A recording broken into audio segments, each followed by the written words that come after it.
चोरी करना भी एक कला है। बहुत समय पहले की बात है। एक देश में एक महान चोर हुआ करता था। वो कभी चोरी करते पकड़ा नहीं गया। उसकी दूर दिगंत तक बहुत चर्चा थी। उस देश के लोगों में यह आलम था कि लोग अपने को बड़ा दिखाने के लिए किसी के घर में छोटी मोटी चोरी भी हो गई होती थी तो बड़े गर्व के साथ बोलते थे कि फला चोर मेरे यहाँ चोरी करने आया था। उसका कारण ये था कि वह कभी किसी गरीब के घर और छोटी मोटी चोरी नहीं करता था। ऐसे ही समय बीतता रहा तो उस चोर का भी एक लड़का था और उस समय बहुत छोटा था। धीरे धीरे वह बड़ा हुआ तो उसने भी अपने पिता से कहा कि मुझे भी चोरी करना सीखना है। तो हमें क्या करना होगा? उसके पिता ने कहा कि चोरी सिखाई नहीं जा सकती है। चोरी करने का गुण प्राकृतिक और जन्मजात है, इसे मैं तुम्हें सिखा नहीं सकता। तो उस लड़के ने जिद पकड़ ली कि नहीं, आप बहुत दुनिया के माने जाने चोर हैं और आज तक आपको कोई पकड़ नहीं पाया है। आपकी बड़ी ख्याति है, आपको ही मुझे सिखाना पड़ेगा। तो बेटे की जिद के सामने चोर बेबस हो गया। उसने बोला कि चलो आज एक राजा के महल में चोरी करनी है। तो रात को अपने बेटे को लेकर चला गया। अभी चोर के महल में सेंध मारकर अंदर घुस गया। जैसे ही महल में घुसा, चोर का बेटा भी महल के अंदर घुसा तो देखा कि बहुत सारा खजाना महल में पड़ा हुआ था। उन दोनों की आंखें उस धन को देखकर फटी रह गई। तभी उसके बाप ने बड़ी तेजी से आवाज लगाई, चोर चोर, और यह कहकर उसी सेंध वाले रास्ते से उसका बाप निकलकर भाग गया। अब खजाने में सिर्फ चोर का बेटा रह गया था। सारे सैनिक पहरेदार उस खजाने के चारों तरफ से घेर लिया और जब खजाने का दरवाजा खोला गया तो वहां कोई था नहीं, क्योंकि चोर का लड़का वही बगल में एक रखी हुई लकड़ी की अलमारी में छिप गया था।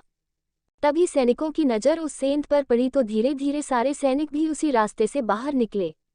सिर्फ 2 पहरेदार ही खजाने में रुके रहे। अपने आप को चारों तरफ से घिरा देखकर वह घबरा गया और सोचा कि बचने का कोई उपाय नहीं है। तब उस लड़के ने उसी अलमारी के अंदर से बिल्ली की तरह म्याऊं म्याऊं करके आवाज लगाई तो 2 पहरेदार जो थे वह लकड़ी की अलमारी के पास आए और जैसे ही अलमारी के पास आए उसने जोर से दरवाजा खोला। दरवाजा दोनों पहरेदार के नाक पर लगा और दोनों पहरेदार गिर पड़े। तभी चोर का लड़का अलमारी खोलकर उसी सेंध वाले रास्ते से भाग निकला और पीछे पीछे वे पहरेदार भी पीछे लग गए और चोर चोर कहकर हल्ला मचाने लगे और भी सिपाही उसका पीछा करने लगे। चोर का लड़का सोचा कि अगर ऐसे ही भागता रहा तो पकड़ा जाऊंगा, क्योंकि घुड़सवार भी पीछे लग गए थे। तभी सामने बगीचे में एक कुआं दिखाई पड़ा। उसने एक बड़ा सा पत्थर उठाकर कुएं में फेंक दिया, जिससे बहुत दूर तक झम्मा से आवाज आई और बगल के आम के पेड़ के पीछे जाकर छिप गया।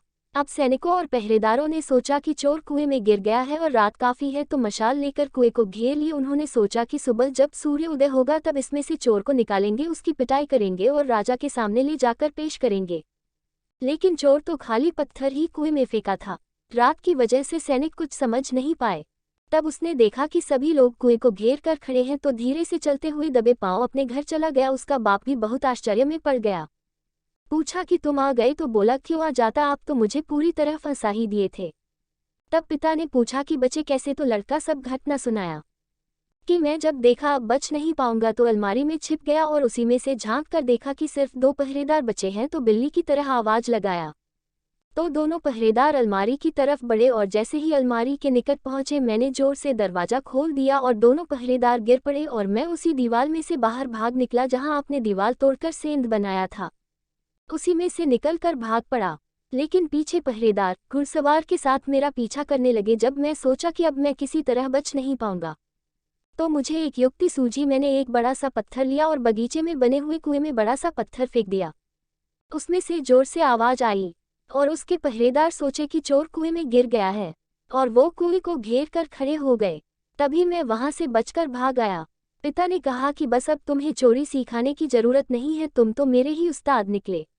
मित्रों, ये कहानी सिर्फ एक मनोरंजन के लिए है। इसमें चोरी को बढ़ावा देना हमारा मकसद नहीं है। कुछ चीजें हमारे जीवन में ऐसी होती हैं जो जन्मजात मिलती है और कुछ चीजें सीखनी पड़ती है।